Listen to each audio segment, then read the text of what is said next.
August for I don't know, almost 10 years, and to sit down and actually hear her story. There's something, in superhero movies, there's always the origin story. The origin stories of social entrepreneurs are fascinating. August, Cream City conservation, working with youth and communities who often aren't, exposed to working in nature and in the environment, and just your experience in working with Milwaukee County Parks and that learning and connecting all these things together is just, it's a fascinating model. So please welcome August. She's going to talk on the word connection. So first of all, thank you again so much for having me here. This is an honor. About 3 years ago, I was on a train heading to Chicago for a meeting with our regional director of a job I had for about 10 years. It was my dream job. For a conversation that I thought was going to be about a raise. That turned out to be anything but. At this point, as I mentioned, I'd been working for this conservation program that was national for almost 10 years, loved it, brought in a lot of money for it, which was not all my strong suits, but that was because of relationships that I had with people in the community who helped us seek funding. So when I got to our office in Chicago, I was told that the Milwaukee and the Detroit programs were going to be shut down, ironically due to lack of funding.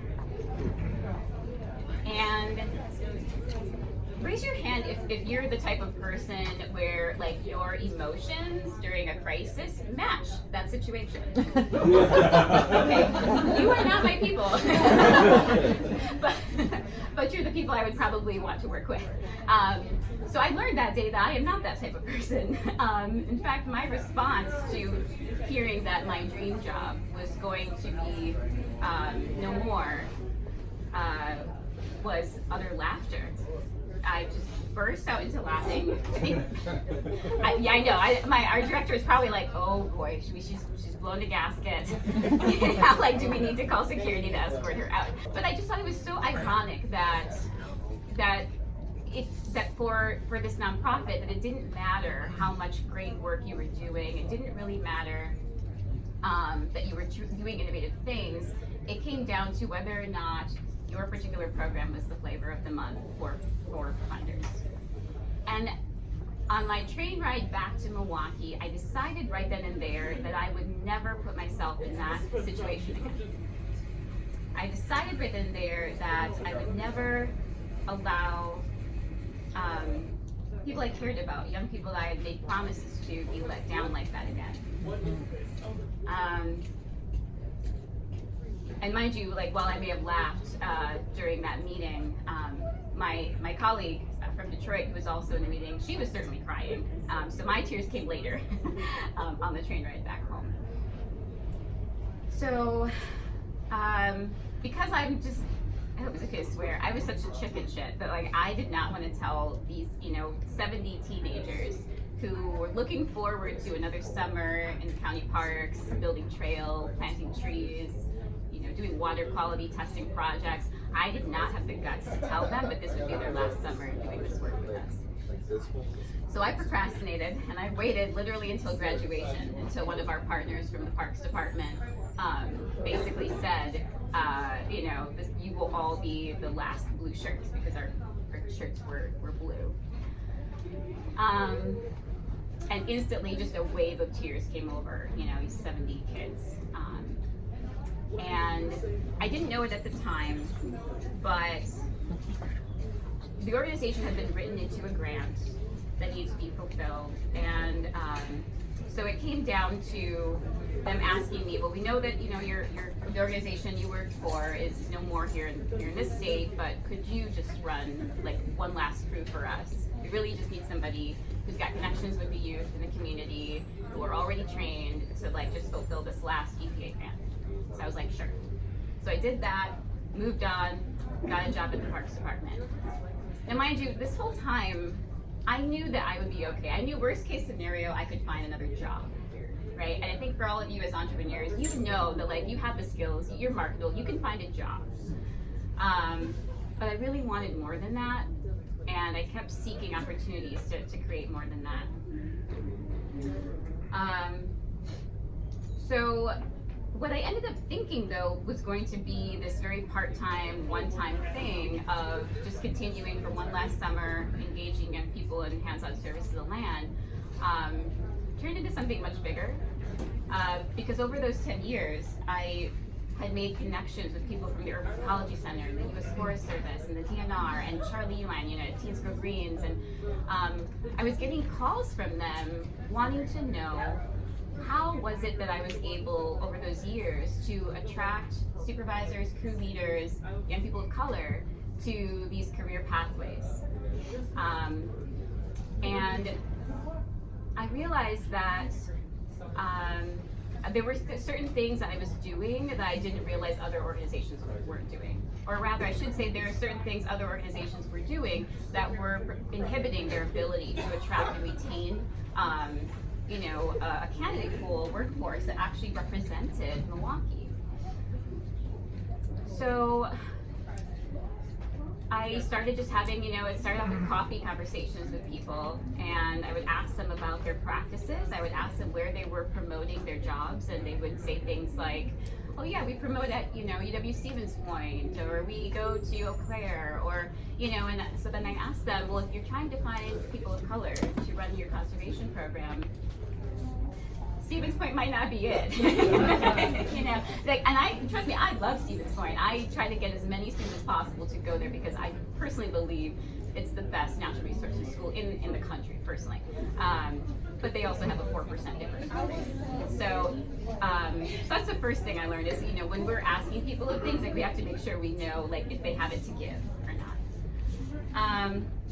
The other mistake I started noticing organizations were making is that they were looking for the best candidate.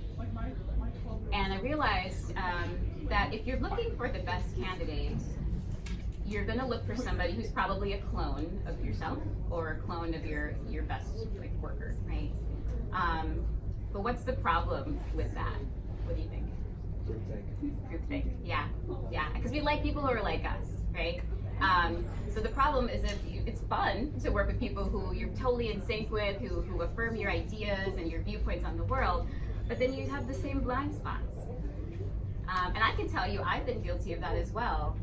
Even though I was able to hire a diverse group of people, ethnically, gender identity-wise, ability-wise, when we did our personality tests, we all came out the same. Right? So none of us are immune. Which is why we have to create systems. So that was one part, but I want to take it back a little bit to, as Mark pointed out, my story of origin. Because I didn't go, even though my degree is in sociology, I did not study diversity, equity, inclusion. I don't have a certificate in any of that. But I did grow up in a household with a Black Jewish father, a white Unitarian mother, and I was raised in the Philippines, in the mountains in the province of Alabinsan. So it's not that I'm that smart. It's simply that while most, your average American grows up in a fairly, homogenous home, right? Where your family might have the same spiritual beliefs or lack thereof, you might have the same ethnicity, same socioeconomic class.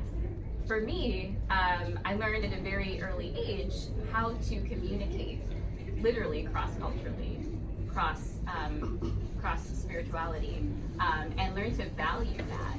What I thought at the time perhaps was a disadvantage ended up being the advantage in my work. Because when I sit down with other conservationists and environmentalists who one might be a devout vegan and the other might be a devout hunter, we can find some common ground there because we're at the end of the day we both want to see a world that values natural resources, right? That lives a little bit lighter, on our land. So moving to the Philippines when I was 4 years old was not something I think anyone in my family thought was going to happen.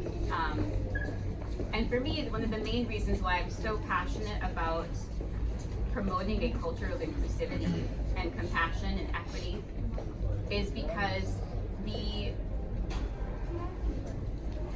the risk of not working towards creating a world like that is very real. So when I was 4 years old, my mother, who was white, I remember my dad is a black Jew, my mother was found in the trunk of her car with her throat and her wrist slit. And because my dad was black, the Racine Police Department at the time were not at all interested in actually following any other leads that were not connected to my dad. So unfortunately, a lot of other leads went cold. And to this day, my mom's murder is not solved. My parents were separated at the time, but my dad, being the king of making lemonade out of lemons, decided that he was not going to let his children be victimized. And the last straw for my dad was when a reporter came to my Montessori school and yelled out to me out in the playground, "Hey, August, you think your dad killed your mom?"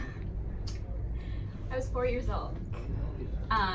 Came up and crying. Of course, you're around all these other 4-year-olds, 6-year-olds, and they're like, "Your dad killed your mom." You know, it was this whole thing.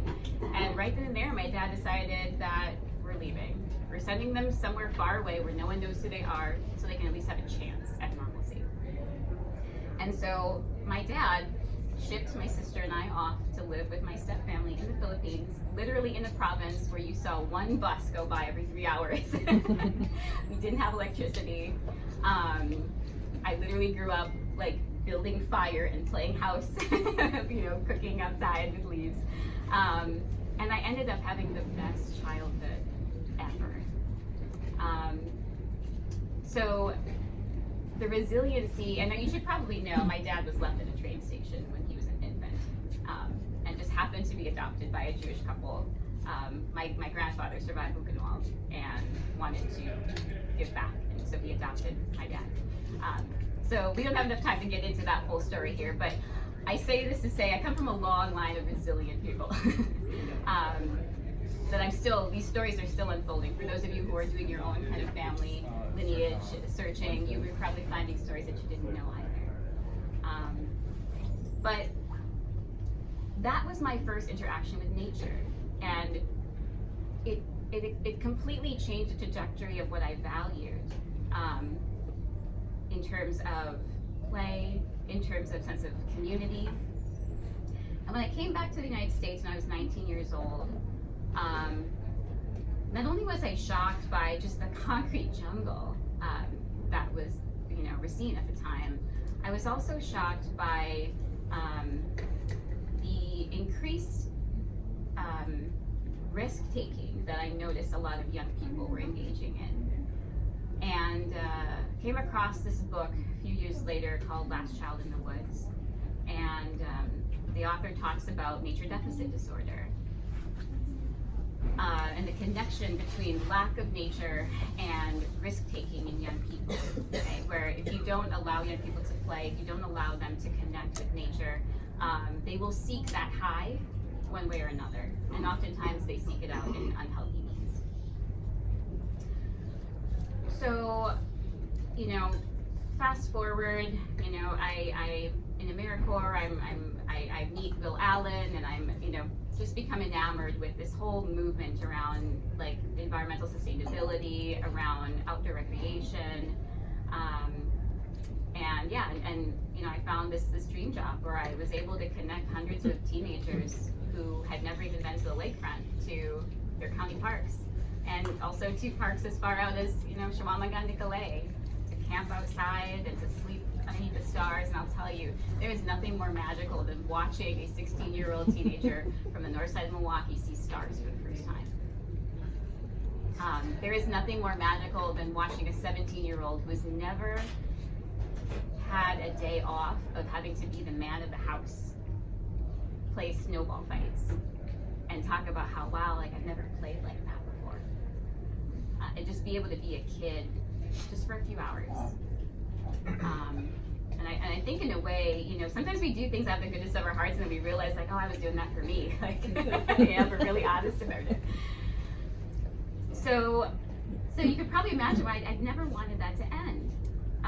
And I'll tell you, I never thought in a million years I would ever go into entrepreneurship. My dad was an entrepreneur. He actually owned a burlesque bar in Madison back in the day. He was like, oh, that's making money. Cool, let's do that. He was very, he's an Aquarius, so he was very methodical that way. He could care less. He was like, oh, this is what's bringing the money. Send me to Catholic school, on that money. But I never, I never wanted to be in real estate like my dad eventually was. I never, the notion of clients and products and those were fighting words. Those are bad words to me, right? I've been in nonprofit my whole life, my whole adult life rather. And I thought that when my old job closed down its doors in Milwaukee and in Detroit, that I would just go work for the Parks Department, carry on, and do this little thing on the side. Well, as I was getting these calls and having these coffee meetings with some friends of mine who I'd been doing a lot of conservation work and environmental education work with them, I quickly realized that I can't keep doing this for free because I only have 2 weeks of vacation to take off from my county government job. And eventually, I would start doing workshops for other environmental organizations and started charging. And I remember Beth Heller from UEC. I don't know if any of you know her, but UEC was one of my first clients. They're an ecology center. And Beth called me up after she got my invoice and she said, "Did you give us a really big discount?" And I said, "No." She's like, "August. Thank you. But if you are trying to use the profits from your consulting work that you're doing ad hoc to pay for work boots and tools to help keep young people in Milwaukee connected to trail building and park cleanups and things like that, girlfriend, this ain't gonna cut it." And that's also when I realized, I really don't know anything about business. I don't know anything about pricing. So your invoice was too low? Yeah, it was too low. She, long story short, I was basically charging $30 an hour. I had no idea how taxes worked when you're self-employed. So I started talking to people who were much more smarter than me. Started reading a lot of books, and a lot of reiterating. So I decided that I looked really carefully at some of the changes I was making when I was with the SCA that helped me attract and retain diverse talent. And one of the key things I realized I was doing was I wasn't going to the traditional places looking for conservationists. I would go to spoken word events. I would go to artist gatherings. I would go where my youth hung out and make connections that way. I recruited staff from capoeira meets. I found out that the company that I was working for at the time, which was based in New Hampshire, they had these prerequisites that was essentially sifting out candidates that really would have been a great match. And I refused to believe that, here in Milwaukee, that there wasn't a single person of color that was interested in working outdoors with you. I'm like, I can't be the only one. This can't be the truth. And I realized that what was happening was that people who didn't even have an opportunity, did not have at least 2 years of trail building experience were getting sifted out. So it didn't matter if they had 7 years of youth work experience. So my first year working for that company, I realized that most of my staff were coming from northern Wisconsin or Oconomowoc. They were predominantly white, predominantly men, amazing people, big, huge hearts, but they did not know how to navigate conversations about racial difference. They did not know how to create safe spaces for people who identified differently. And I felt like I was doing them a disservice by putting them in that situation. I was also doing a disservice to my young people. So I created a training program to help the crew leaders that we had engage in conversation about racial difference, gender difference, in a way that didn't shut it down.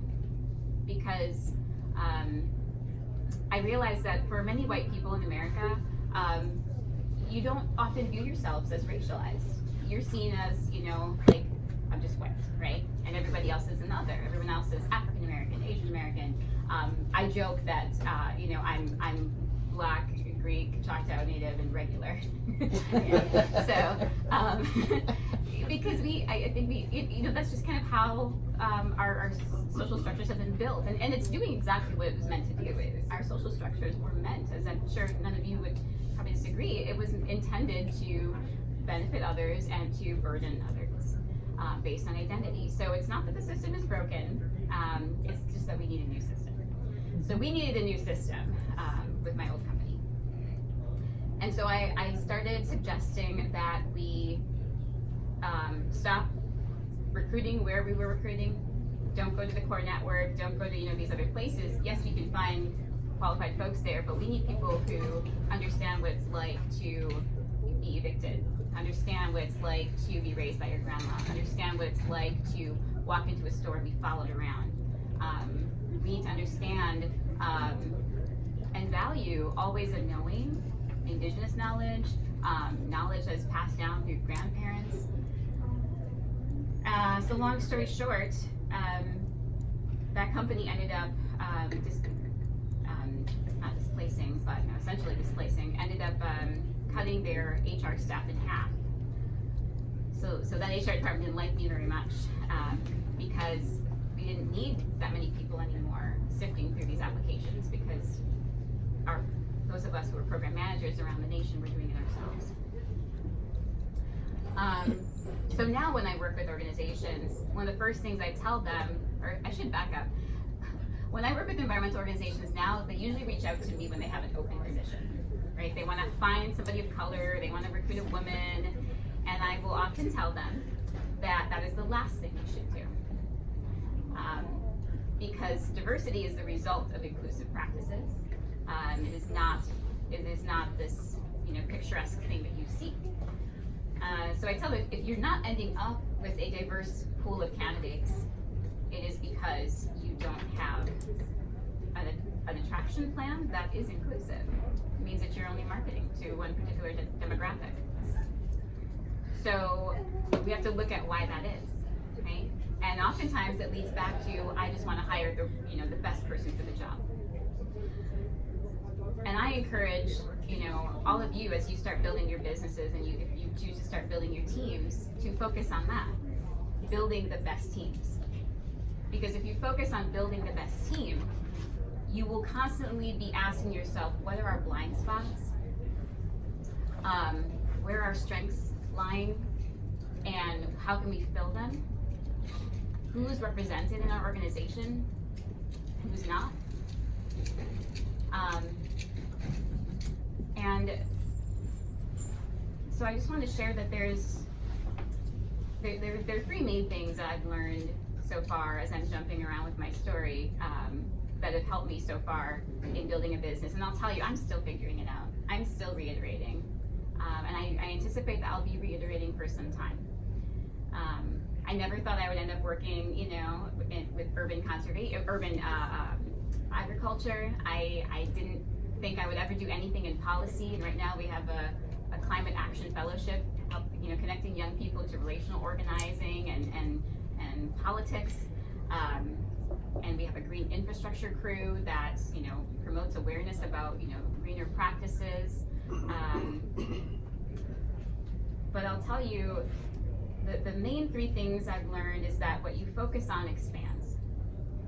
If you focus on the positives, they will expand. If you focus on the negatives, they will expand. And so I think not only because I've had these connections and had built trust before I started my own organization, not only was that what had benefited me, but it was also just the pure fact that, as ridiculous as it may have seemed to my husband, I would wake up every day and sometimes just say out loud, everything is working out for me. Everything is working out for me. And I would especially say it when something didn't go the way I intended to go. And our words are so magical. I tell my teams all the time to take mental notes, and honestly, even write down what you say to yourself every day. And I'm sure if you've ever done this, you probably were a little surprised that like, wow, like I would never say that to like my best friend or to anyone. Why do I say that to myself, right? And because it's so important that we see struggle as learning, not as, oh, I'm not good at that. So again, right, what we focusing on the positives and being mindful that what we focus on expands. And so, like I was saying about the force for positive change, or force for social change, if not this, something else, something better. And it's important that we keep track of the good that has happened when we didn't anticipate it, to remind us of that, because it can be so easy for like something small to happen to go wrong, for us to be like, everything's ruined, right? Everything's in shambles, I never get what I want, right? But no, everything is working out for you, even if you don't know it yet. And the next is that the money will come. I strongly recommend that if you have to get your job, you know, somewhere that maybe you're not super passionate about, I'll tell you, I thought for sure I would be in government forever. I just figured that was the next thing. But I realized very quickly that I'm a growth mindset person, and this is not just August's opinion, like this is statistically proven that government has the most fixed mindset of all industries. So that was a challenge. But what was beautiful about that is it allowed me to buy groceries and being able to use all the money I was earning through Cream City Conservation to reinvest in the program, so that I could focus on building the best programs and being of the most service to my partners, as I like to call them. Some of you may refer to them as clients, and knowing who you are, I think is really important, and not being being married rather to the end goal, being married to the outcome, not necessarily being married to the pathway.